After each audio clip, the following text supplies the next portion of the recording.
kapwa Pilipino, lalong-lalo na mga kabataan na may kakaibang talento. At for the longest period of time, nakasama natin si Lance Abellon sa ating programa, ang ating spoken word artist. At kasama natin muli ngayon si Lance Abellon para maghatid sa atin ang kanyang specialty, isa sa mga isinulat niyang tula, no? Na ibabahagi po sa ating programa ngayon. Welcome back, Lance Abellon ng Sampaloc, Manila. Lance? Yes po. Magandang gabi po sa iyo, Brother Jun, at sa atin po Good mga evening. listeners na miss po kayo. Grabe, Oo sobra. nga, 2 linggo rin tayo hindi nagkasama, no? I hope you understand. Opo. Binigyan din natin ng pagkakataon yung iba naman na maipakita yung kanilang talent, ano, sa ating programa. So, how was it, Ayun po. Lance? Kumusta ang Laya PH at mga activities ninyo?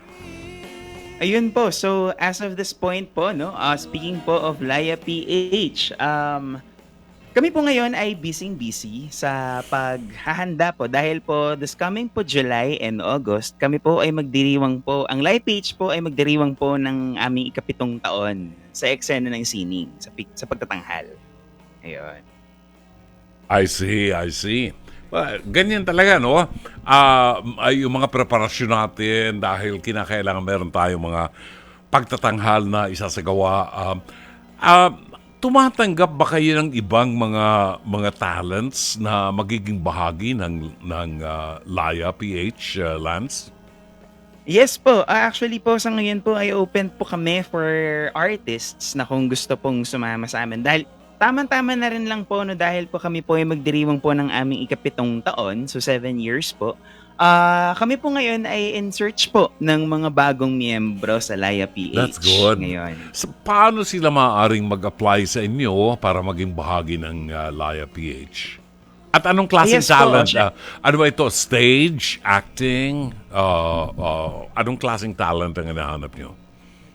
Actually po kasi, sa Laya PH po, meron po kasi kami pong mga open mic events, no, na kung saan, kung ibig sabihin po ng open mic, kahit po sino po ay pwede pong mag-perform. Whether po it's a song or a spoken word piece or pwede pong stand-up comedy or pwede pong theatrical piece po, pwede pong mga tipong monologues po, mga theatrical pieces, ganyan. That's good. So, yun po. Well, ngayong gabi, ano naman ang iyong inihanda para sa ating mga doctor lovers na mga nakatutok ngayon? Okay, so yaman na rin lamang po na ako po ay nawala po ng 2 linggo. Siyempre po, isa pong bagong piyesa po ang ihahanda ko po at i-perform ko po ngayong gabi. Ang pamagat po ng tulang ito ay Mata sa Langit, Paa sa Lupa. Isa pong tula na may kinalaman sa pagpapakumbaba na hindi pa lahat ng medyo ay atin. Okay, let's hear it from Lance Abellon. Lance, maraming salamat. Sige nga.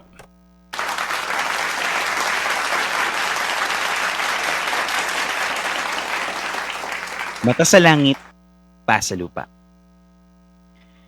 Lagi nating naririnig na dapat laging maging mapagkumbaba. Yan ang pinakamahalagang aral na natutuhan ko sa murang edad, pawang isang batingaw at tambuli na parati kong naririnig bilang pagpapaalala. At kung iisipin, ito ang pinakasusi sa buhay na kontento at masaya. Silang mga paalala na minsan nating nakakaligtaan sa dahil madalas tayong napapangunahan ng pagkabilib sa sarili nating kakayahan. Hindi man natin madalas napapansin, parati tayong nabubulag sa palakpak o kundi man madalas tayong natatangayan ng kanilang halakhak sa mga sandali ng ating paglagapak. At sa mga ganung pagkakataon, doon tayo natututo. Natututong maging mulat na lahat ng mayroon tayo ay hindi natin ito gawa, kundi dahil galing ito sa may likha. At sa mga mahal natin sa buhay na madalas nating naisasantabi sa pagkakataong tayo ay abala. Aba, kung ganito na ang ating nararamdaman, baka naman pwede tayong huminto muna at tumahan. Isa-isip ang mga dahilan at katotohanan kung bakit nga ba tayo humihinga sa mundong ibabaw at gumagalaw na may dahilan at rason kung bakit mayroong ako at ikaw. Sa pasikot-sikot na parating iniaalok ng kawalang katiyakan matutuhan sana nating tignan ang mga bagay na ating kailangan, na hindi lahat ng mga bagay na ating nagagawa ay mula sa sariling lakas, kundi galing sa Panginoon na lumikha sa atin mula sa kanyang larawan at mga taong patuloy sa ating nagmamahal ng totoo at wagas. Sila ang katibayan ng patuloy nating pagiging buhay. Hindi sukatan ang dami ng tropeyo, mga sertipiko, mga tagumpay na ating natatamo, kundi sa pagpiling manatiling tahakin ang daang ito gaano man karami ang lubak at liko. At tayo na mga manlalayag ay magpapatuloy lamang na tahakin ang daan patungo sa pagiging buo at kumpleto. Ipako ang paningin sa mga bagay na mahalaga. Tapikin mo ang iyong sarili. Ipaalala ang taglay mong halaga. Naipako ang mga mata sa langit at ang mga paa sa lupa. Magandang gabi po. Beautiful. Wow. Talagang mapaghamon. Mapaghamon ang kanyang piyesa ngayong gabi.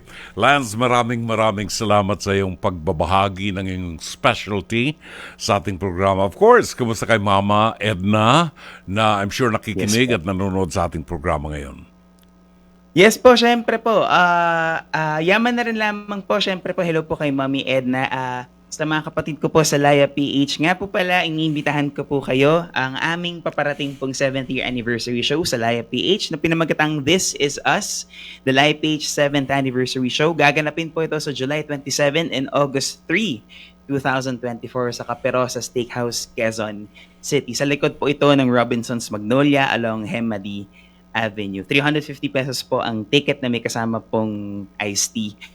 Muli po, maraming salamat po, Brother June, at sa bumubuo po ng Dr. Love Radio Show. Na-miss ko po kayo talaga ng todo. Thank you so much. Maraming salamat. Ladies and gentlemen, Lance Abellion, ang ating spoken word artist. 19 minutes after 10 sa programang Dr. Love Radio Show.